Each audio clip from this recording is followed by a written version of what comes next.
I remember the first day going up, it was a Thursday afternoon, the ambulance had brought her up and we're walking down the hallway and Aisling was just smiling from ear to ear when she wheeled her into her room on her bed. Uh, the bright big windows, the doors, the trees and all outside, the sun was shining where there was just four walls in the Royal, you know, she'd never seen no sunshine.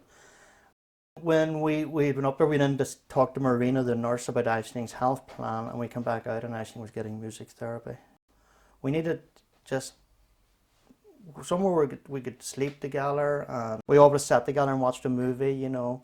On the Sunday we went swimming and stuff, you know, stuff that we didn't think was going to happen again. And Marina said, you know, the nurse said, just because you're at the hospice doesn't mean you can't, you know, you can't do stuff, you know. Just treat this as your normal day-to-day activities that you would do. Like when we moved back from America,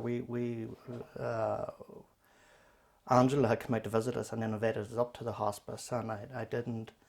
Once you hear hospice, you think, you know, okay, you know, it's end of life and stuff, you know. And at the time, I didn't think, you know, this is the place for Aisling, because Aisling was quite mobile at the time, you know, healthy and all the rest. Like even though her condition it was what it was, but I look forward to it now, like, you know, and just, you know, the staff, like they're almost like family members, you know. But it's just the way they care so much about the children. Each girl up there, every one of them, should it be the nurse or the carers, they know what every child's needs are, you know. They know what they like, they know what movies they like, they know what music they like, they know, you know, if they don't like being lifted a certain way or things that, you know, little small stuff that, you know, maybe people wouldn't notice or pick up, but they know so much about that. It's not like the hospital, you know. It's peace of mind knowing that all the medical staff are there if you need them.